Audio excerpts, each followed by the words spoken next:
Yun! Tara, mag-chess tayo mga tropa peeps. First move ng white is E4. Ako naman, E5.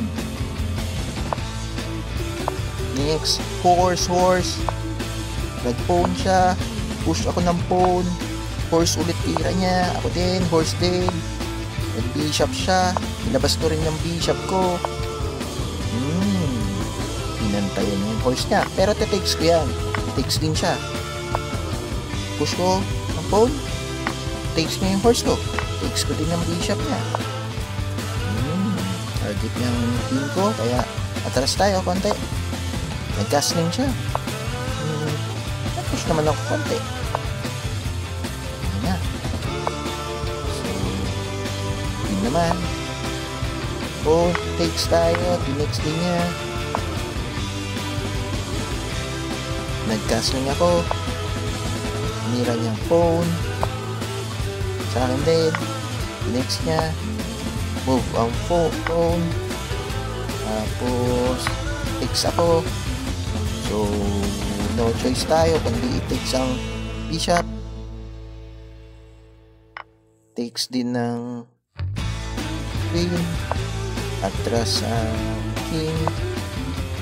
Tumutok ang rook. Forward to yung pawn. Takes yung rook. Takes din ako. Atras ang horse. Inantayan ng bishop ang pawn. Umatras ang queen. Banda na konti ang bishop. Push.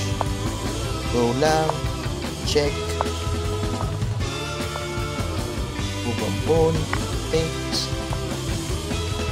Tabi na sina dalawa kontore. Ayan na. Check siya. Check ulit. Na.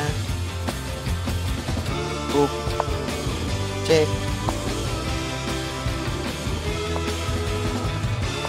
Backward. Check naman yung king.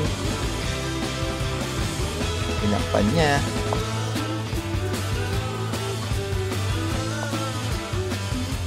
Yan ang queen niya. Uy! Check! Mate! Mate ang white. Bawi next time. So, salamat sa panonood guys ha. Next review natin baka bukas. See ya! Bye-bye!